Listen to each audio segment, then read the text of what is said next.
दोस्तों स्वागत है आपका आज की बेहद बड़ी और महत्वपूर्ण खबरों में। जी हां दोस्तों, यहां पर यूपी में फंसे हुए दूसरे राज्यों के लोगों को घर भेजेगी योगी सरकार और साथ में ही दूसरे राज्य से आने वाले मजदूरों को हर जिले में रखेगी सरकार। इस राज्य के मुख्यमंत्री ने अपने राज्य के लोगों को बाहर से बुलाने से किया इनकार और साथ में ही मुख्यमंत्री बोले 3 मई से पहले लॉकडाउन में बिल्कुल नहीं मिलेगी छूट। खबरों में और भी है महत्वपूर्ण जानकारी, कोई भी जानकारी आपसे छूट ना जाए इसलिए वीडियो को अंत तक जरूर देखें। और दोस्तों यहाँ पर आपको बिल्कुल ट्रू और ऑथेंटिक न्यूज मिलती है। अगर आपने अभी तक भी चैनल को सब्सक्राइब नहीं किया है तो सब्सक्राइब कर लीजिएगा। नीचे लाल रंग का जो सब्सक्राइब का बटन है उसे दबाकर सफेद बना दो और साथ में उसके बराबर में घंटी है उसे भी दबा दो। उससे क्या होगा कि सरकार की तरफ से कोई भी घोषणा जो होगी वो सबसे पहले आपके पास पहुंच जाएगी। दोस्तों वीडियो में आगे बढ़ने से पहले जान लेते हैं अभी की कोरोना की क्या है स्थिति। अगर भारत की बात करते हैं तो यहाँ पर 28,380 लोगों में इस वायरस की पुष्टि हो गई है और अच्छी खबर यह है कि इसमें से 6,362 लोग सही होकर अपने घर पर चले गए, जबकि साथ में ही दुखद खबर ये निकल कर आ रही है कि 886 लोगों की इस वायरस की वजह से मौत भी हो गई है। अगर पूरी दुनिया की बात करते हैं तो यहाँ पर 30 लाख लोगों 3 मिलियन लोगों में इसकी पुष्टि हो गई है और अच्छी खबर यह है कि 8,79,000 लोग सही होकर घर पर चले गए हैं। लेकिन दुखद खबर यह भी है कि 2,08,000 लोग इसकी चपेट में आकर मौत हो गई है। तो दोस्तों यहाँ पर सबसे पहली खबर निकल कर आ रही है उत्तर प्रदेश से। जी हाँ, यहाँ पर उत्तर प्रदेश में योगी सरकार ने डिसीजन लिया है कि जो उत्तर प्रदेश के छात्र हैं और वो कोई दूसरे जिले के हैं तो वहां पर उनको भेजा जाएगा। अगर मान लेते हैं प्रयागराज के में कोई बच्चे हैं और वो किसी दूसरे जिले के हैं तो उनको अपने दूसरे जिले में भेजने का योगी सरकार जो है ना वो प्रबंध कर रही है। लेकिन साथ में ही योगी सरकार ने यह भी कहा है कि अगर वो दूसरे राज्य के हैं और वो राज्य उनको बुलाना चाह रहा है तो तब भी हमारी सरकार तैयार है। लॉकडाउन में बाहर फंसे यूपी के लोगों को मदद पहुंचाने में योगी सरकार तेजी से काम कर रही है। प्रवासी मजदूरों को घर भेजने के काम में जुटी सरकार अब प्रयागराज में प्रतियोगी परीक्षाओं की तैयारी कर रहे छात्र छात्राएं जो अपने घर जाना चाहते हैं उनकी मदद करेगी। यह जानकारी सोमवार को प्रदेश के अपर मुख्य सचिव अवनीश अवस्थी ने दी है।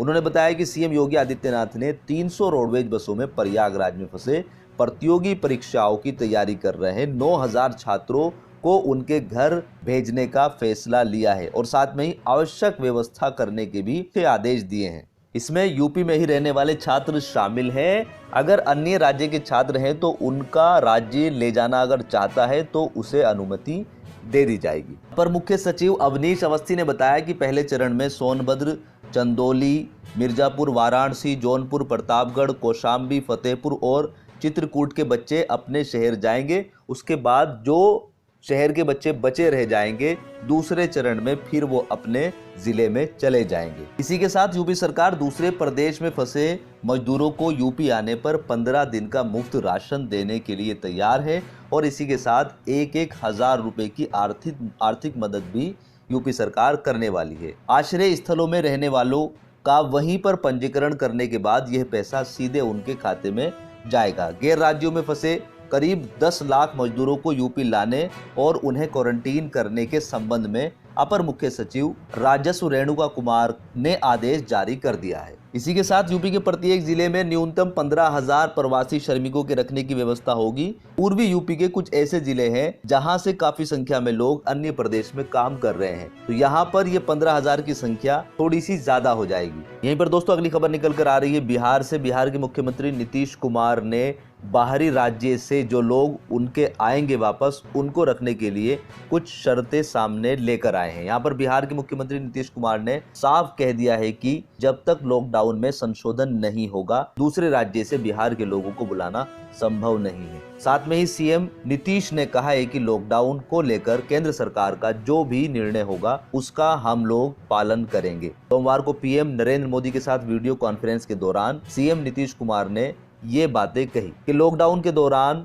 दूसरे राज्यों से आ रहे लोगों को बिना क्वारंटाइन किए गांव में प्रवेश की अनुमति नहीं दी जाएगी। उसको लेकर पंचायती राज विभाग ने जिले को दिशा निर्देश जारी कर दिए हैं। साथ में ही विभाग ने कहा कि दूसरे राज्यों से बिहार आ रहे लोगों को हर हाल में समीप के क्वारंटाइन कैंप में ही रखवाने की व्यवस्था वहां की ग्राम पंचायत द्वारा कराई जाए। किसी भी परिस्थिति में क्वारंटाइन अवधि पूरा करने से पहले किसी को भी गांव में प्रवेश करने की अनुमति नहीं दी जाए। विभाग के प्रधान सचिव अमृत लाल मीणा ने सभी जिलों के पंचायत राज पदाधिकारियों को इस संबंध में पत्र लिखा है। उन्होंने जिले को जिम्मेदारी दी है कि ग्राम पंचायत स्तर पर यह सूचना पहुंचाए। इस कार्य में वहां के मुखिया को भी लगाया जाए। जिला ये सुनिश्चित करे कि दूसरे राज्य से आने वाले लोग बिना क्वारंटाइन किए बिना अपने घर में प्रवेश ना करें। अगर किसी व्यक्ति के द्वारा ये निर्देश पालन नहीं किए जाते हैं तो उस पर कानूनी कार्रवाई होगी। उसकी सूचना ग्राम पंचायत के द्वारा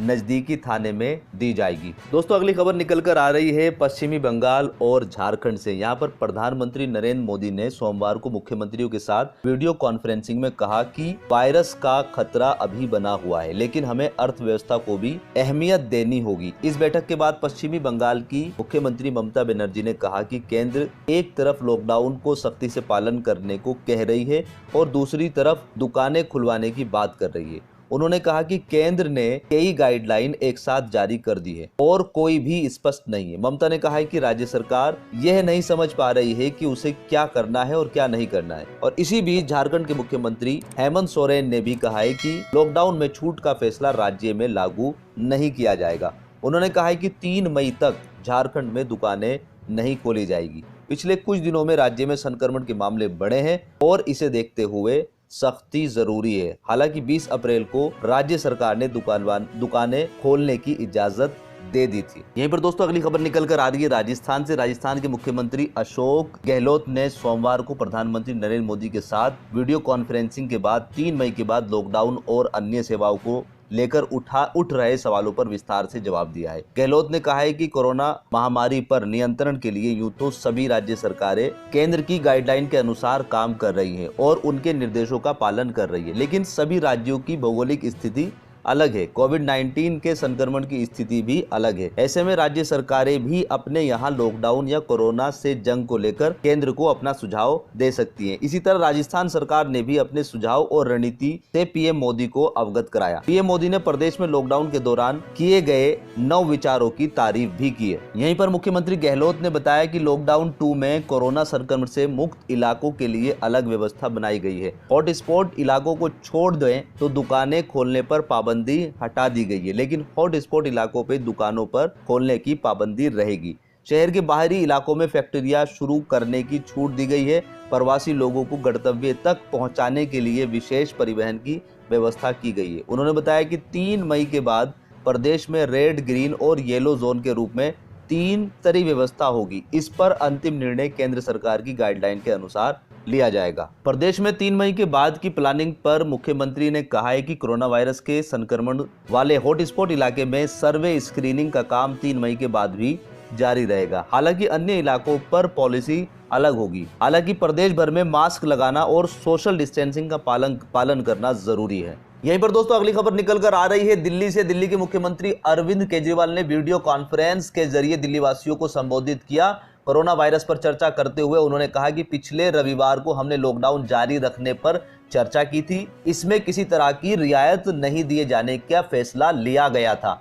मुख्यमंत्री ने कहा कि आज दिल्ली सरकार ने फैसला लिया है कि केंद्र सरकार द्वारा जारी किए गए दिशा निर्देशों के अनुसार दिल्ली में भी जरूरत दुकानों को खोलने की अनुमति दी जाए। मोहल्लों में या सोसाइटी में दुकानें खुल सकती हैं, लेकिन यह छूट कंटेनमेंट जोन की दुकानों में लागू नहीं होगी। फिलहाल कोई भी मार्केट या मॉल नहीं खुलेंगे। तो दोस्तों ये थी अब तक की मुख्य खबरें। उम्मीद करता हूं कि वीडियो आपको पसंद आई होगी। वीडियो अगर पसंद आई है तो वीडियो को लाइक कर दीजिएगा और अभी तक भी अगर चैनल को आपने सब्सक्राइब नहीं किया है तो सब्सक्राइब ज़रूर कर लीजिएगा।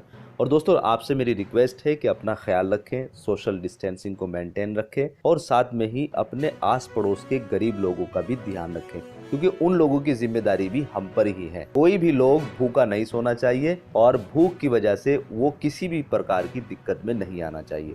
तो आज की वीडियो में यही। अपना ख्याल रखिएगा। God bless you. Thanks for watching. Bye bye.